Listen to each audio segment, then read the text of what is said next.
رسوله الكريم اما بعد.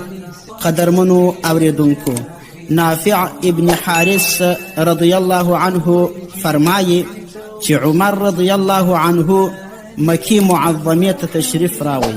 د جمعې ورځ وه او دارالندوه مقام ته ولاړی چې له دې ځایه حرم شریف ته نږدې دی. لږ دمه به وکړم او طواف ته به بیا ولاړ سم او دلته یې خپل څادر یا پټو مبارک ومینځئ او پر یو لرګي باندې یې راوځړاوه. په دې وخت کې یوه کفتره یا کوتره راغله او پر څادر باندې کښېنستله.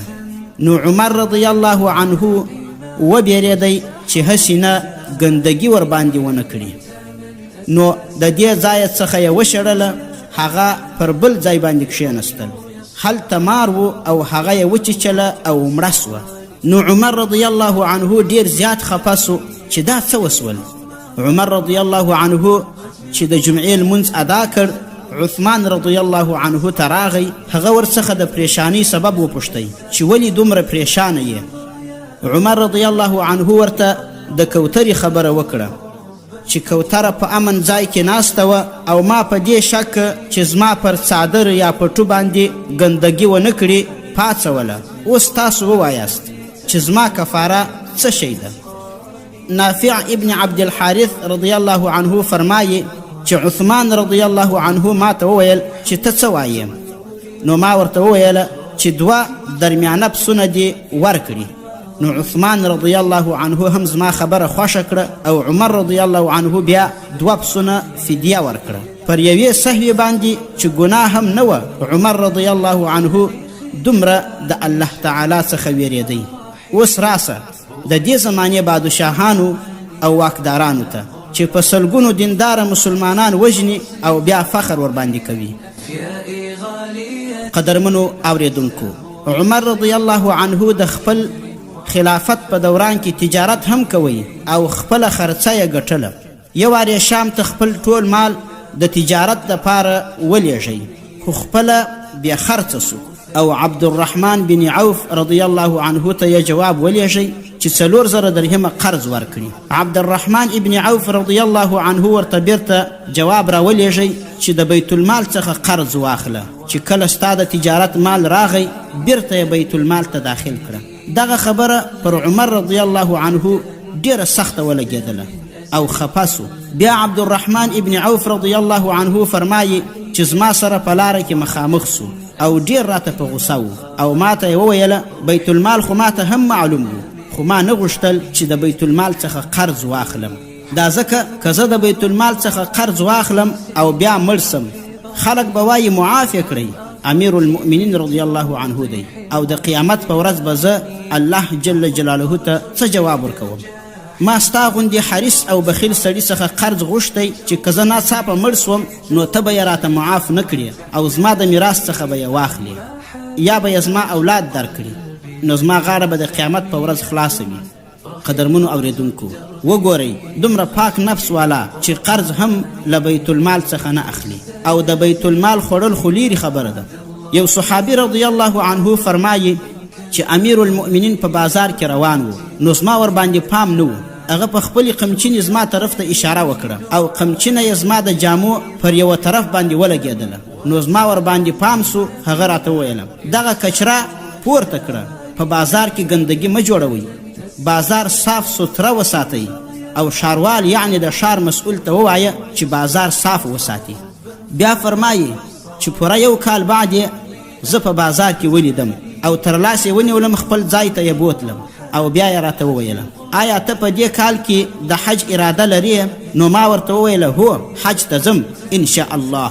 نو بیا یې راته وویله دغه 6,000 درهمه واخله او خپل په حج کې یې ولګوه. نو ما ورته وویله زما سره خرڅه سته، ما ته یې مه راکوه. نو امیر المؤمنین رضی الله عنه وویله نه، دغه ما تا ته ځکه درکړل چې 1 کال مخکې ستا جامې په قمچینه باندې لګېدلې وې او ستا پام نه و، ته به ویرېدلی یې. د همدې ویرې په عوض کې زه تا ته دغه روپۍ درکوم. نو صحابي رضی الله عنه فرمایي چې ما ورته ویله زما په یاد کې نه دي.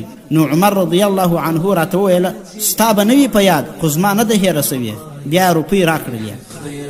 ابو وائل شقیق بن سلمه رضی الله عنه څخه روایت دی چې عمر رضی الله عنه د خراسان حوازن دپاره بشر ابن عاصم رضی الله عنه حاکم ټاکلی و چې د هغوی مشري وکړي او د هغوی څخه زکات را جمعه او د غریبانو مشکلات پرې حل کړي. خو بشر بن عاصم رضی الله عنه په کور کې ناستو ژړلې. عمر رضی الله عنه خبر سو چې هغه خو نه دی تللی او په کور کې ناستی. نو عمر رضی الله عنه ورپسې ورغی او ورته وویل کوم ضروري کار هلته د تلو څخه منع کړی یې؟ آیا زما اطاعت پر تا واجب نه دی؟ آیا تا ته ما حوازن ته د تلو امر نه دی کړی؟ بشر بن عاصم رضی الله عنه ورته وویل بېشکه چې ستا امر ما ته رسېدلی او تا ما ته یوه لویه عهده سپارلې. خو عمر رضی الله عنه ورته وویله وایه څه وایې؟ بشر بن عاصم رضی الله عنه ورته وویل ما د رسول الله صلی الله علیه وسلم څخه اوریدلی دي چې څوک د چا مشر او هغوی د هغه ما تحت سي او هغه مشر ورسره عدالت ونه کړي، مال یې وخوري یا یې بې ځایه ولګوي یا هغوی ته اسانتیاوې برابرې نه کړي یا یې حقوق تلف کړي یا ظلم او غصب ورڅخه وسي، لږ وي که ډېر، نو د قیامت په ورځ به پر پولیسرات باندې ودرول سي چې تر الماس نری دی او پوښتنې به ورڅخه وسي. که لږ خیانت هم ورڅخه سوی وي نو د پولیسرات څخه به یې لاندې وغورځوي چې اویا کاله به کښته روان وي او د جهنم بیخ ته به ورسیږي او په هغه ځای کې به وي. بیا په ژړا شین سو، نورې خبرې یې له خولې نه راوتلې. عمر رضی الله عنه په ژړا سو د بشر بن عاصم رضی الله عنه د کوره راووتی. په لاره کې ابو ذر غفاري رضی الله عنه ورته مخې ته راغی. هغه پوښتنه ورڅخه وکړه یا امیر المؤمنین خیر خدای ولې غمجن یې؟ عمر رضی الله عنه ورته وویل د بشر بن عاصم رضی الله عنه څخه مې یو حدیث واورېدی. بیا یې حدیث شریف ورته بیان کړي. ابو ذر غفاري رضی الله عنه ورته وویله ولې دغه حدیث شریف تا نه دی اورېدلی؟ عمر رضی الله عنه ورته وویل چې نه ما نه دی اورېدلی. ابو ذر غفاري رضی الله عنه ورته وفرمایل ما هم د رسول الله صلی الله علیه وسلم څخه اوریدلی دي چې څوک پر یوه عهده مقرر سي که هغه لویه وي یا وړه او هغه خیانت پکښې وکړي او ناوړه ګټه ورڅخه واخلي، د قیامت په ورځ به یې د پولیسرات څخه ملائکې وغورځوي او یا کاله به کښته روان وي، بیا به د جهنم بیخ ته چې د ډېرې ګرموالي څخه تک تور دی ورسیږي او هغه به یې ځای سي. نو ای امیر المؤمنین رضی الله عنه اوس ته ووایه چې د چا مخ په خاورو سپیره نه وي او بدبخته نه وي نو د خلکو مشري به وکړي. انس بن مالک رضی الله عنه رسول الله صلی الله علیه وسلم پر یو ځای امیر مقرر کوي چې بیرته راستون سو. نو رسول الله صلی الله علیه وسلم پوښتنه ورڅخه وکړه چې امارت دې څنګه و؟ هغه ورته وویله یا رسول الله صلی الله علیه وسلم قسم په رب العالمین چې بیا به د 2 تنو مشري هم ونه کړم. بیا به چې چا ورته ویل په لمانځه کې د مخه سه او جماعت خلکو ته ورکه نو لمانځه ته به هم نه د مخه کېدی، ویرېدی به چې د دغه حدیث شریف مصداق نسی. عبدالرحمن ابن سعید بن یربوع رضی الله عنه فرمایي چې عمر رضی الله عنه آبان بن سعید رضی الله عنه یو ځای کې امیر یا والی مقرر کړی و. هغه ولایت پرېښود او مدینې منورې ته راغی. عمر رضی الله عنه ورته زیات په غوسه سو چې ولې دې ولایت پرېښود او د خلیفه بې اجازې ورڅخه راغلی. آبان بن سعید رضی الله عنه ورته وویل یا امیر المؤمنین رضی الله عنه واوره زما دې په خدای جل جلاله قسم وي د رسول الله صلی الله علیه وسلم نه بعد زه یوه عهده هم نه اخلم، ځکه چې دا حدیث ما ته معلوم دی.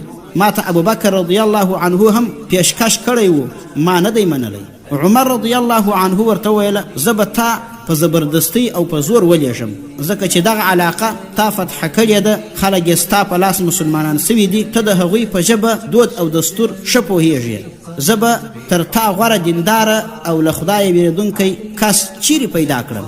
خو آبان بن سعید رضی الله عنه هماغسې انکار کوي او ویل یې زه د دوژخ څخه بیریږم، ما مه مجبوروه. ما ته ابوبکر رضی الله عنه هم ویلي وه، ما انکار کړی و.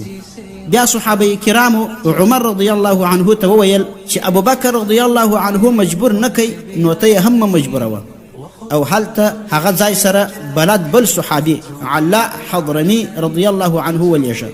هغه هلته خپلوان هم لري او خلک یې ډېر عزت کوي او د هغوی په مسلمانېدو کې د ده لویه ونډه وه. نو عمر رضی الله عنه علاء حضرمي رضی الله عنه ته وویله چې ته ولاړ سه، خو هغه هم نه راضي کېدی او ویل یې ما ته د خلکو په مشروالي کې دوژخ ښکاري، که زه لږ غفلت وکړم هلاک بسم، دوژخي بسم.